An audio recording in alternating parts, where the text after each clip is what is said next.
fini par s'endormir. Oh, parfait. Donc je pensais, puisque le bébé dort, peut-être qu'on peut... Désolée Marcus, pas maintenant. C'est juste pas le bon moment. Je suis pas d'humeur là. Sérieusement, Rachel, tu n'es jamais d'humeur.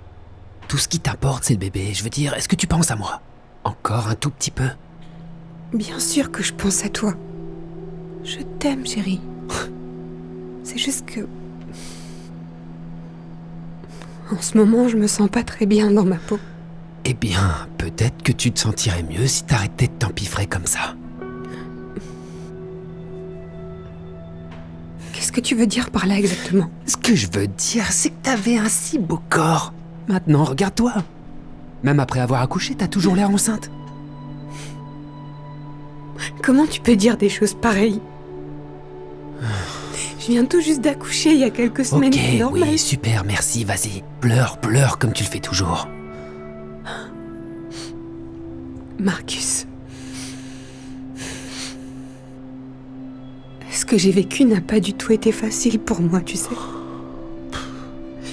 T'étais là, t'as vu comment j'ai lutté contre la dépression postpartum. La dépression postpartum n'existe pas. Crois-moi, ma mère ne l'a jamais eue. Alors arrête de croire à toutes ces conneries.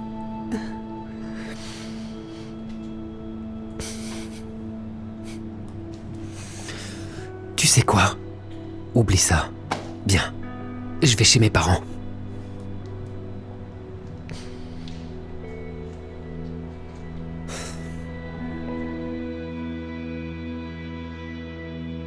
D'accord, chérie.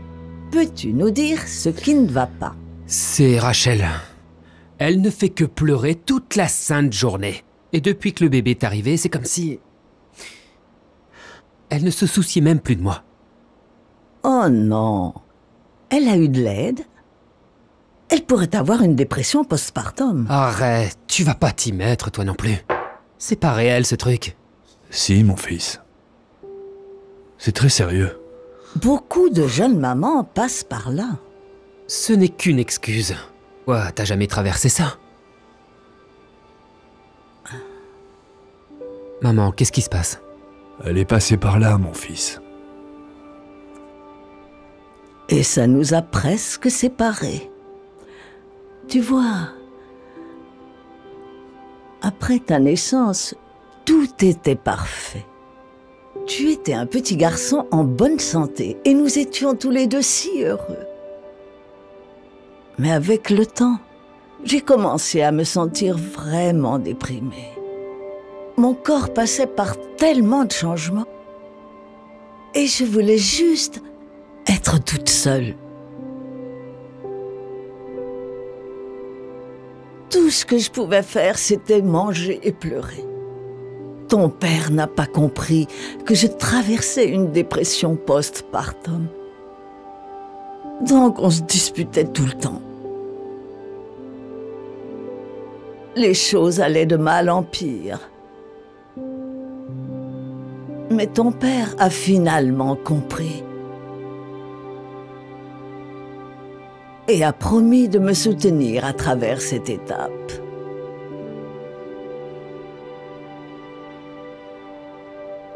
Alors tu vois, mon fils, la dépression postpartum est bien réelle. Oh mon Dieu, je suis désolé, maman. Je savais pas que t'avais traversé tout ça. Je me sens tellement mal maintenant d'avoir traité Rachel de la sorte. S'il te plaît, fils, juste rejoins-la et prends soin d'elle. En tant qu'homme, nous ne pourrions jamais comprendre le fait d'être une nouvelle maman. Alors sois juste avec elle. Je le saurai. Merci. Je t'aime. Je t'aime aussi. Bien. Je dois y aller. Mais je vous appelle plus tard. Merci.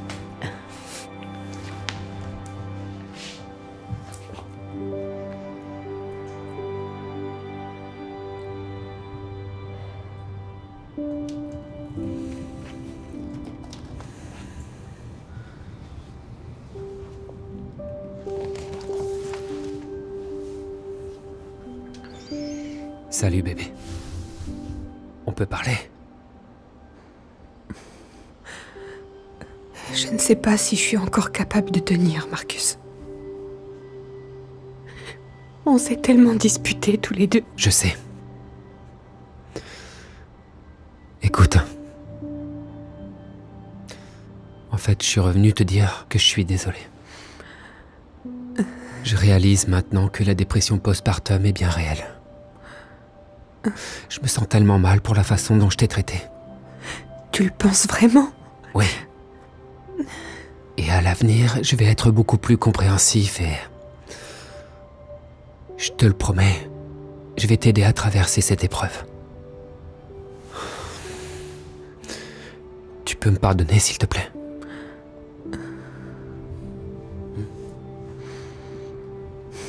Bien sûr.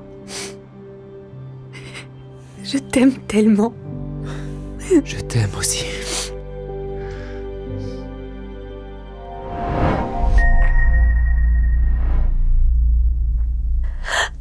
Il va être si content.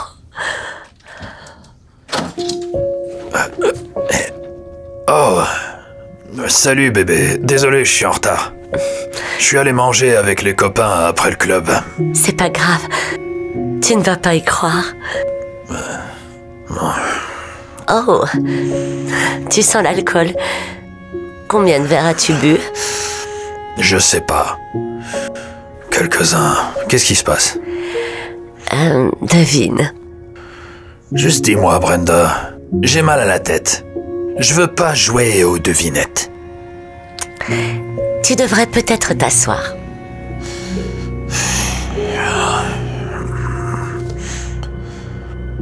Alors, qu'est-ce que c'est?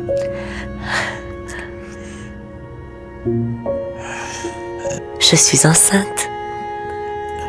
Quoi? Oui. Tu y crois? Nous allons avoir un bébé?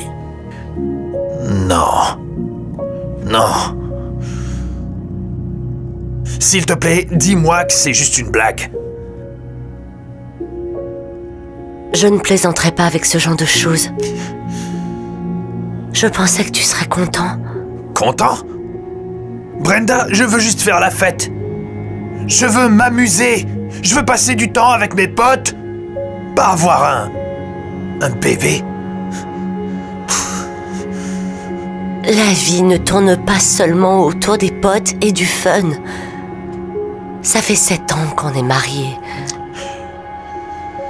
Tu ne crois pas qu'il est temps pour nous de fonder une famille? Non! C'est peut-être ce que toi tu veux. Mais c'est pas ce que je veux. Demain à la première heure, nous allons à la clinique pour nous occuper de tout ça. Je n'abandonnerai pas notre bébé. Eh bien, c'est soit moi, soit ce bébé. Vas-y, fais ton choix.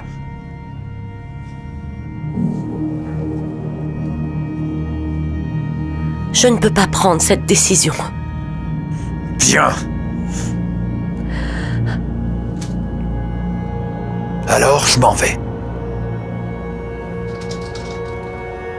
Je t'enverrai les papiers du divorce.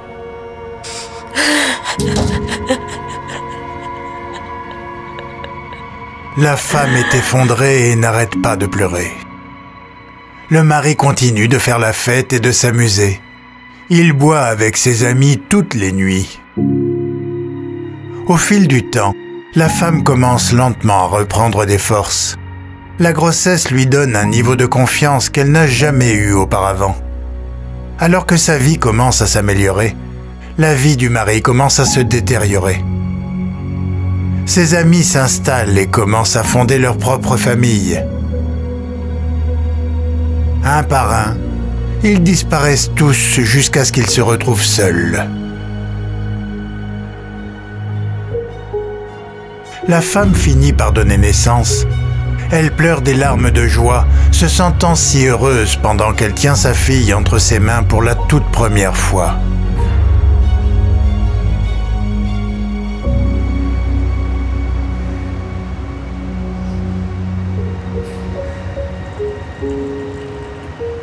Brenda, ça fait si longtemps. Je voulais venir te voir. Hé, Roger. Est-ce que c'est notre bébé? Pour être honnête, je n'ai pas arrêté de penser à vous deux. Et je pensais... peut-être que nous pourrions nous remettre ensemble. Je ne comprends pas. Je pensais que tu voulais continuer à t'amuser avec tes copains. Oui, mais... ils se sont tous stabilisés et ont fondé leur famille.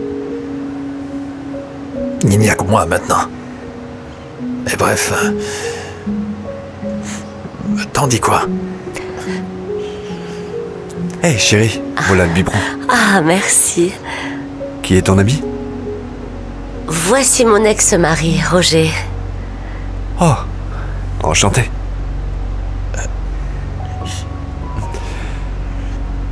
Je vais aller donner le biberon à Ashley et t'attendre là-bas.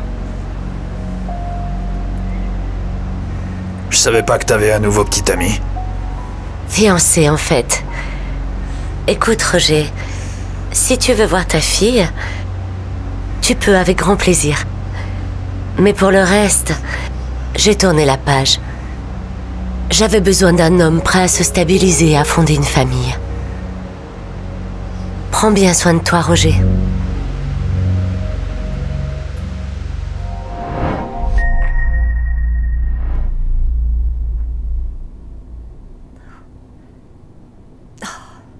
Je ne rentre pas dans cette chemise.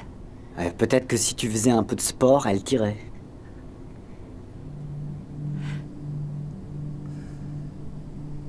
Oh, ces vergetures sont horribles. Tu ne peux pas t'en débarrasser.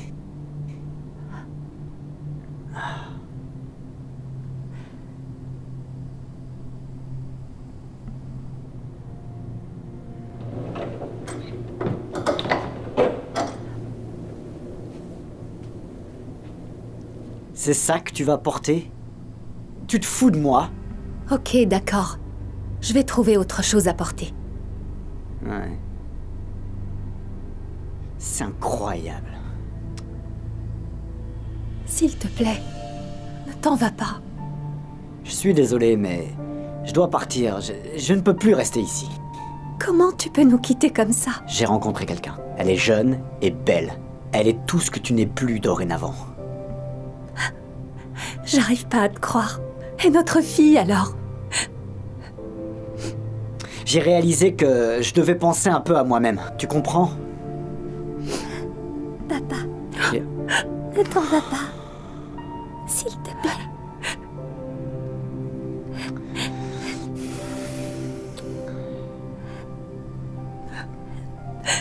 Viens là, ma chérie.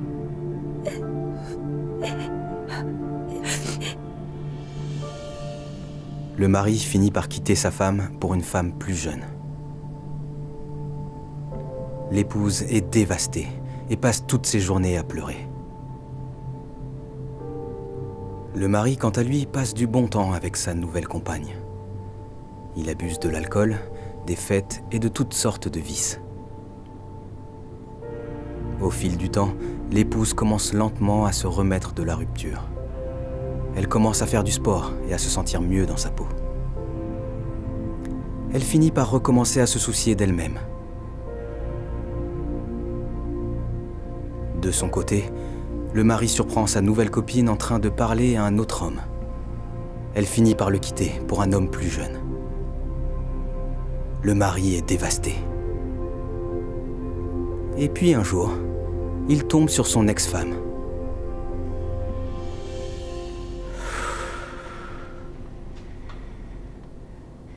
Christelle, hé! J'arrive, ma chérie. Waouh! Tu es splendide. Je n'arrête pas de penser à toi et... Je me disais...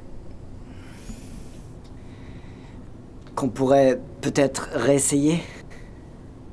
Et ta super copine, alors? Ah oui, ça... Ça n'a pas marché. Elle m'a quitté pour un gars plus jeune. Mais toi, waouh, tu es plus belle que jamais. Comment peux-tu être aussi belle? Eh ben, tu vois, la raison pour laquelle j'étais en surpoids est que je ne prenais jamais de temps pour moi.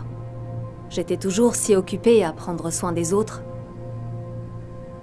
Et la raison pour laquelle j'avais des vergetures, c'est parce que j'ai donné naissance à notre enfant. Et je ne changerai ça pour rien au monde. Et la raison pour laquelle je m'habillais si simplement, c'est que je voulais économiser de l'argent. Comme ça, toi et notre fille pouviez vous habiller correctement. Donc tu vois, tout ce que j'ai fait, je l'ai fait pour ma famille. Et quand t'es parti, j'ai réalisé que je devais commencer à vivre pour moi. Je suis désolé pour ce que j'ai fait. Tu peux me donner une autre chance? Je ne pense pas. Mais je te souhaite beaucoup de chance.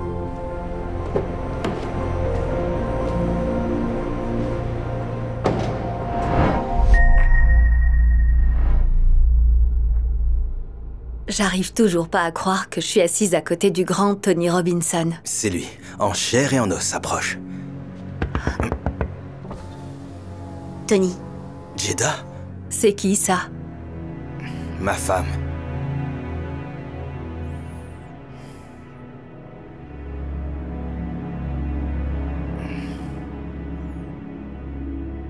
Qu'est-ce que tu fais ici? T'étais censé être à l'entraînement de basket. Mais à la place, t'es ici à me tromper avec une autre femme. Tu croyais quoi? Tous les gens célèbres sont infidèles. Je ne te reconnais plus. T'as complètement changé. Toutes ces promesses ne voulaient rien dire. Des promesses? Mais de quoi tu parles? Oh, t'as déjà oublié? Tu te rappelles? La première fois que tu m'as fait une promesse, on n'était que des enfants. C'est le 4e quart-temps. Ils sont menés de 1 point. Il ne reste que 5 minutes avant la fin. Paul Roberts récupère le ballon, il tire et... il marque! C'est une victoire des Lakers!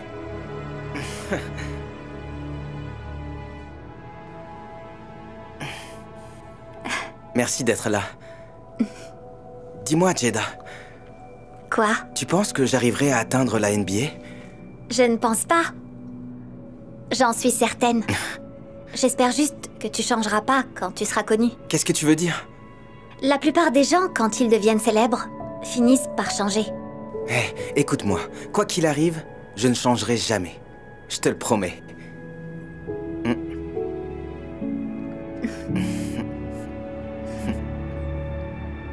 Et la semaine dernière, tu m'as fait cette même promesse. Les Golden State Warriors choisissent James Mortman. Ils ont choisi James du premier coup? T'inquiète pas, bébé. Tu seras le prochain. J'en suis sûre. Et pour le 2e tour de la draft, les Lakers de Los Angeles sélectionnent Tony Robinson. Oh mon Dieu, j'ai été choisi par les Lakers! Félicitations, bébé. J'ai toujours cru en toi. Oh, regarde-toi, t'es célèbre. On en parlait quand on était enfant.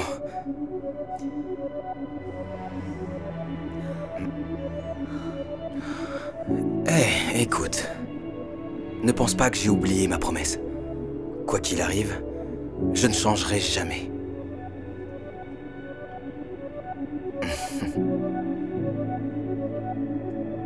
Tu vois, tu m'as fait la promesse que tu ne changerais jamais. Eh bien, je suis désolé. Parfois, les choses ne se passent pas comme prévu. Je t'ai soutenu quand t'étais personne, et maintenant tu me traites comme ça?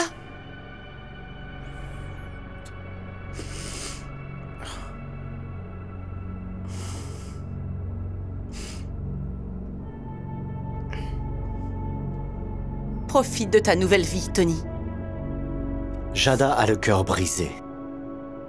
Elle s'en va en larmes. Sans Jada pour le maintenir focalisé, Tony commence à faire la fête et à boire tout le temps. Il oublie rapidement tout ce qui tourne autour du basket. Peu de temps plus tard, Tony commence à avoir des ennuis.